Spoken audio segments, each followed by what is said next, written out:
So we're here with Robin Rimbaud at the Attenborough Centre in Brighton. How are you today, man? Very well, thank you. Excellent. So yeah, can you tell us a little bit about the show today? What's happening tonight?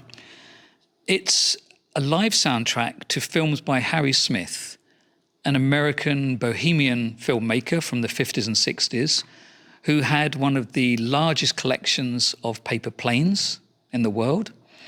Isn't that enough to bring you along? As well as making these extraordinary films, the kind of collage films, but also these animations, where he would do things such as put Vaseline on the lens, put stickers on the lens of the film, do all sorts of things to kind of manipulate them. What you can see here are these superimpositions. So it's film upon film upon film.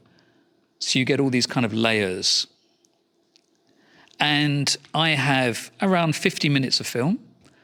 And with the support of the Harry Smith Archives, who gave me access to them, I was invited to create soundtracks for it. So this is the UK premiere of this work. About 45% is fixed in the sense that I know what I'm doing. And the 55% is me thinking, what do I do now?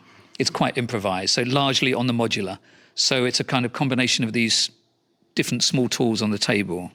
Excellent. So we've got could you just run us through the equipment first of all? So, how are you going to be doing this? This is probably quite known. This is the original Teenage Engineering OP1 synthesizer. What I'm doing during the performance is I'm kind of manipulating different things, different parameters, different bits of modulation. I switch between synths and drums, and I know what key most of the pieces are in, so I can do that. Here I have the black box 1010 music sampler, recorder. What I have here are lots of sequences, possibilities, and when I go into them, I can then edit them and I can draw more in. I can just do this and I can draw more rhythms in. So what it allows me to do is really build things up and improvise. So I can put a variety of sounds, be it percussive sounds, voices, environmental sounds, and then make sequences from it. And it's clocked from the modular system to the left here. So it allows me a lot of freedom. Then what I can do during the show is mix the pieces. I can mix the volume, I can run effects through it, and so on. And I have a whole sequence of things. Yes, I can even play the keyboard, but I'm not going to play the keyboard there. It's a very handy, very reliable tool. You can also, I'm not using it for this, but you can actually record into it live and build up sequences live, which is also a fantastic, way of it working. It's small, it's compact, just like me, which is what's ideal. Great. And this is the first outing for this. I bought this recently, so this is the first time I've taken it for a live show, the Zoom Live Track L6. It's a mixer. It's a mixer that gives you 10 channels. You can put microphones in here as well. It gives you these buttons, you can put sounds on them. So for example, can I play it here? It's one I prepared earlier. That can loop. I can put shortwave radio, these kinds of things.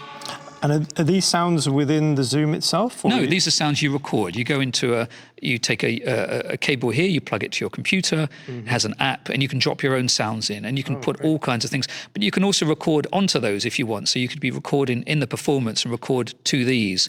So they're handy if you want to move between two pieces, two different states, in a sense. Has built-in effects, has a compressor, but most valuably it actually has a 32-bit recorder, so it records all the stems. It's 32-bit float, isn't it? Yeah, exactly, which is phenomenal, which means you don't need to worry about thinking, did I set the levels correctly or anything? First outing with it, so I'm a little bit nervous, obviously, but it seems to be a stable machine, and it's extremely practical. You can, in real time, you've got 4-band EQ, you can play with the pan, you can play with the effects, you can then push, turn the fader and move to the effects, and you've got an effects return here. You've got 2 auxiliary sends, so I used it in the studio. I've been sending it to 2 effects unit and send those back into here. So it's a very powerful and very compact machine. I'm powering it through the USB here, but it also runs on batteries. So for those people who have a setup and want to sit in the forest or their back garden or wherever it may be, it's quite fantastic. So again, over the years, what I've done, I became known with producers and promoters for having a really modest setup in terms of the scale of things. So in my early part of my career, I had a half-size record case. And what I would do with that was had a Mackie mixer in it. I had a Yamaha sampler, a theremin, 5 mini discs. I had, what else did I have? A small effects unit, had a radio and a few other things, all in this half-size suitcase, record case, so I could just put it above the seat on a plane and never have to worry. So all this stuff, generally when I tour and play shows, fits into a small case. Yeah, it's all small but extremely powerful, isn't it? All of these things here, they're kind of multifaceted. Yeah. And that's what appeals to me. I like technology where it kind of shrinks it down, but actually still very accessible and very playable. That's the other important thing. You can actually play with these things. It's not like if I hold a button down and I press this and reverse, turn this, then I will get to this next parameter. These are very hands-on. They're very immediate. There aren't things too buried, Yeah. And in terms of overall signal path, like what, for example, are you running in and out of? So yeah, this is a very straightforward show. So we've got the modular setup over here going into one stereo channel, 1010 black box stereo channel, the OP1 stereo channel. And what I have on the computer, these are the original Harry Smith films. And what I've done is add some sound design. So what you'll hear is voices, for example. And I thought it was easier to kind of embed that into the film rather than try and run effects, perform, and try and run everything at once. It's just too much. So that's what's on there. So there's no music as such. It just has effects on the film, and only for the first 20 minutes. After that, they're different films. They didn't really need the effects. So I've done my kind of sound design role there. I really like that approach because you've given yourself a little bit of freedom to kind of let go of a tiny amount of brain power while you're playing I mean, live. it can be nerve-wracking performing, of course. There's always the risk of something going wrong. It's not like I could get away with a performance of just the sound design of a film like this, although perhaps you could in some in some circumstances. But the computer is running through the Motu M4 just to make sure I've got the kind of best quality signal flow. So it's going into there and going into the Zoom. And then we're over to the scary world of modular synths. Yes, let's have which have meaning for lots of people and no meaning for others. And this is what they call a 6U case. It's a kind of modest size, but it's incredibly flexible in terms of what it can do. What I don't do, and what lots of people do, is I don't use any traditional sequencing of notes, melodies like that. What I'm using is a thing called the Batumi here from Chaos Devices, a Polish company, which is in a sense the brain of the case. And it sets the pace. You can see the blinking is the LFO, and it's saying this kind of speed. I'm not going to move it now because I'm happy with the speed it's running at. Yeah, don't touch anything. And what things are doing, there's elements of random in here. So this is made by a good friend of mine called DivKid, Ben. Oh yes, Ben. And it allows you to have kind of random elements. I also have an Erica Synths random here, so that also gives me a random. But what you notice is lots of things are unplugged for the moment, which means during the show, I suddenly go, and I move them around and I introduce more random elements to aspects. That's great to have those sort of ready.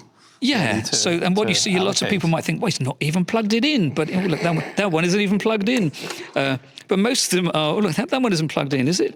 That's another loose one. This is a good game, isn't it? Am I going to find another one? No, that's it. I think the game is over. So it allows me the flexibility to kind of move across when I want to. And I'm just checking I plugged something in there. Yes, I did. So we have... these modules make sounds. Mutable instruments, plats make sounds, percussive sounds, melodic sounds. This very intriguing module here, Microbe Equation Composer, does all kinds of things. Percussion again, rhythmic things. It runs through the qubit data bender, which allows you to introduce this kind of glitchy element to things. You can have a pattern going, and then instead of the drums, it's going and go, which is really nice. And we move across, we have a filter, we have effects from endorphins. The Milky Way allows you to do all kinds of just effects, like a kind of guitar pedal equivalent. This is the same company as the Black Box 1010 Music. Oh, yes. This is a micro version. And here I have lots of different sounds. I have pulses, I have all kinds of things that can just sit in the background. And I've only got a stereo out here at the moment, but you can do all kinds of things. You can take 8 outputs from it. You can do wild things. I can take And what I would do tonight is take parts of the Batumi, and I would then come out or random and start triggering things by just putting them in and triggering them from LFOs and things. A VCA, which allows you to play with volumes and create kind of envelopes. A mixer, all very straightforward things, 2 kind of mixers. A looper at the end of the channel here, so I can put things in and loop them if I want to. And you can see it's going from here into here, so I can press record and start looping things. These 2 wonderful black modules here. Make Noise, American company. The SoundHack Morphogene is a sampler. You can record into it, and you can also put sounds on the little memory card. So you can actually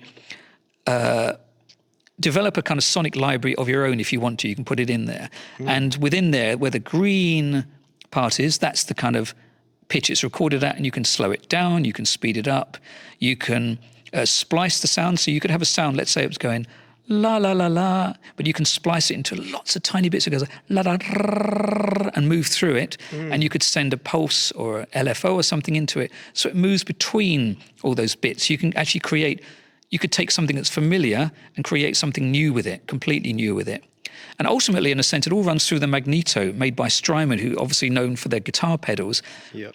This is a phenomenal module. It allows me to take a really simple sound, and then I can run it in here and build up layers and layers, different pitches. I can move it to a 5th, a 7th, all kinds of things. And it kind of emulates tape. So you can see you've got wow and flutter, crinkle, tape age, these kind of things. And then during the performance, I then would take out, it sends clocks. I can send the clocks back into itself. So it starts almost playing itself. So it starts to self-generate. So you essentially, it's like a tiny monster that you're feeding the monster with the sounds, and then you suddenly say to the monster, okay, big monster, you take over, and you plug it into itself, and it goes like, rah, rah, kind of. They're not quite as angry as that. So it's quite a straightforward, to be honest, setup, It's not the most sophisticated, but it works for me, I have, if people see photographs of my studio, the term one might use is ridiculous amount of modular. But I always see it as a type of, like being a cook in a kitchen. A good cook might have a whole cupboard full of herbs, but they wouldn't dream of making a meal with 100 herbs. They pick and choose those herbs to make that fine meal. So what I tend to do, that's my library I choose from. And I use maybe 8 modules out of that, 4 modules, 12 modules, whatever the need is for that moment. So this is my portable case, which allows me to perform and engage.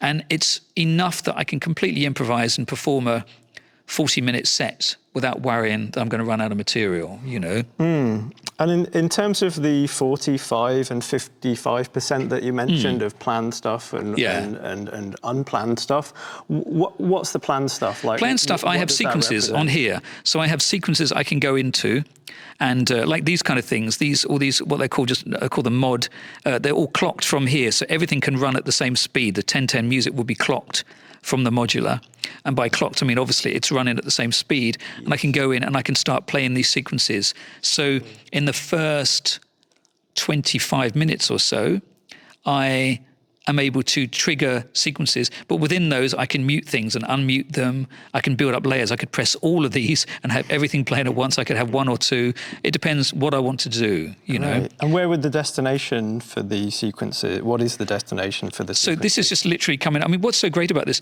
I'm not using it now, but you've got 3 outs from it, 3 stereo outs. So at the moment, I've got a stereo out into the mixer.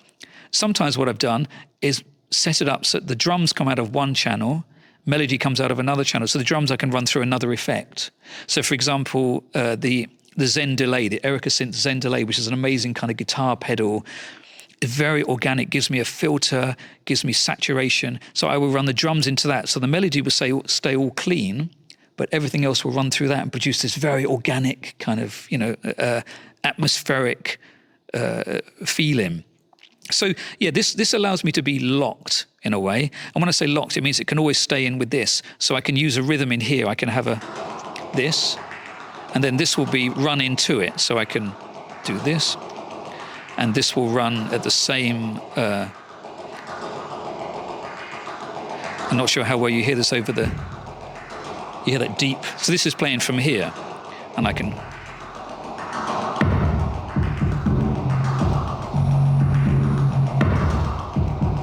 But if I turn the modular off, you just hear the 10/10 music, you know. Oh, that's nice.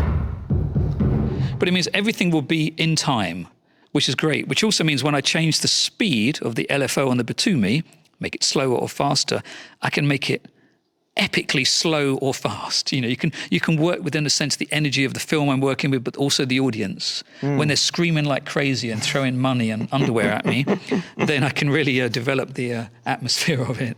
Great. Great sense of British irony that hopefully people understand. I'm sure they, yeah. yes, not literally. Yes. And so the 55%, where are you thinking that you might go with the freedom? Yeah, so the freedom where is might you go with that stuff? Modular, most of it, completely free. I can go anywhere with it. You know, I'm using this thing over here, the voltage block, where I can literally, I do this and I wiggle them up and down and I can produce new sequences, new rhythmic sequences, but also melodic sequences. And in changing the pitch, I can go all kinds of different places. I have lots of samples on the morphogene, so I can run through and start playing, you know, very, very different kind of sounds there. Do I have something?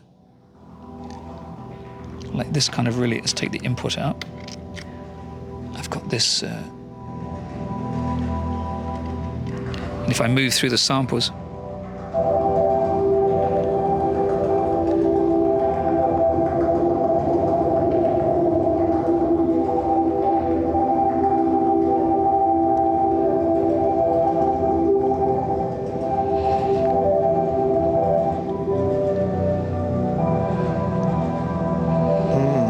you just set these kind of pulses up, and I could drop the pitch and have this really deep resonant thing, and I could start introducing the magneto.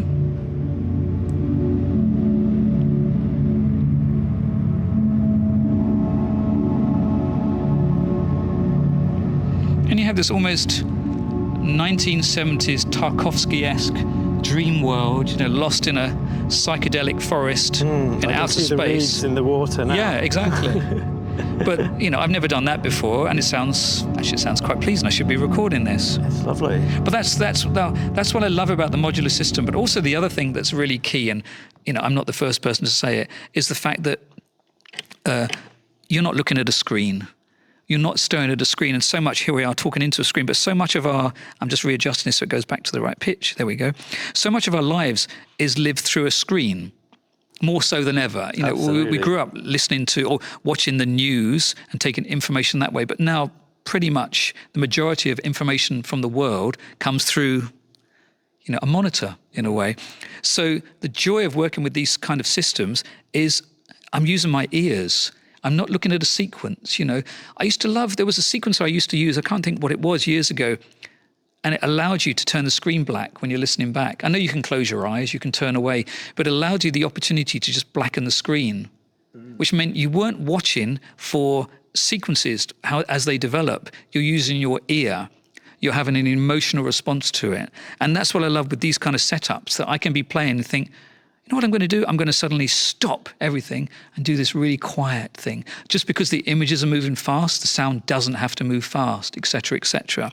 So this allows me to have a great flexibility. So I don't play that many live shows. In the past, I used to play possibly about 200 shows a year in the 90s and early 2000s, which is unhealthy. That's a lot of shows. Very unhealthy. Now it's about 6 to 8 shows a year, which is much healthier in terms of everything, really, the environment and my own health, you know.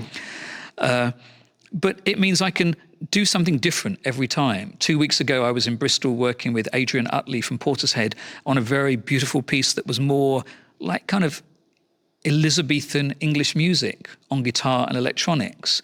Today, I'm working with film. Next week, I'm in, Lancaster, playing at a festival. And then I'm in Paris, installing work in a museum. So very, very different projects each time.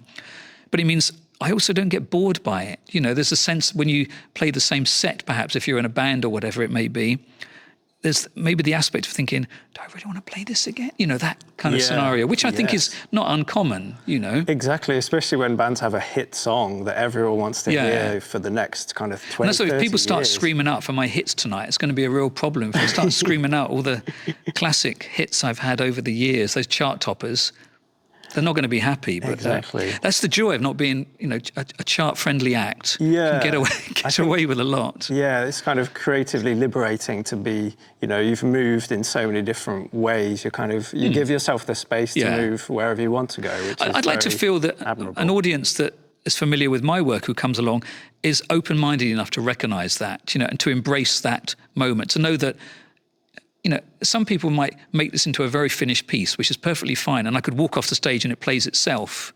But if I turn up the volume of this now, there's nothing there, there's no sound. So if I don't do something, people are going to be very, very disappointed. So, but what I really enjoy is the fact of the mindset of me standing here and somebody seated in the audience. We're experiencing the same moment in time, the same feeling, which is, I don't know what's going to happen next either. It's a bit like a game of chess and you're trying to anticipate the next several moves ahead, but I'm thinking, if I move that fader there, what's going to happen? I'm not entirely sure. The thing with modular, you're never entirely sure. I could set this up at home, I come out, and it does something completely different. You've knocked something as you carry it from the car and something somewhere has gone wrong, but does it matter? I don't know. Exactly. Well, that's fantastic. One final word on Harry Smith, whose films you will be soundtracking. Is there any particular films that have really stood out for you in the rehearsals or in your practice that you would recommend people would? Yeah, you can watch them on YouTube as well. The animations are phenomenal. The animation pieces are just dreamy. He put his own soundtracks on it, but he just took jazz tracks, pop tracks, just kind of threw them on. So they're really open to interpretation. And you'll probably discover online lots of people have made their own soundtracks. So I think the Harry Smith archive are trying to encourage other artists to work with those films in a very positive way, to kind of expand their knowledge of this kind of work. He really was an eccentric wild card. And when you see the films, you understand that, and there's a joy in that as well. Really, it's one of those figures that's really inspiring in the sense of these things are made for peanuts, basically. They're made made by someone who with very low budgets, in a way that, like lots of people work today, you work in the cheapest way possible. You have an idea, you want to follow it through to an end. You don't necessarily depend upon funding or anything. You just try and make these things.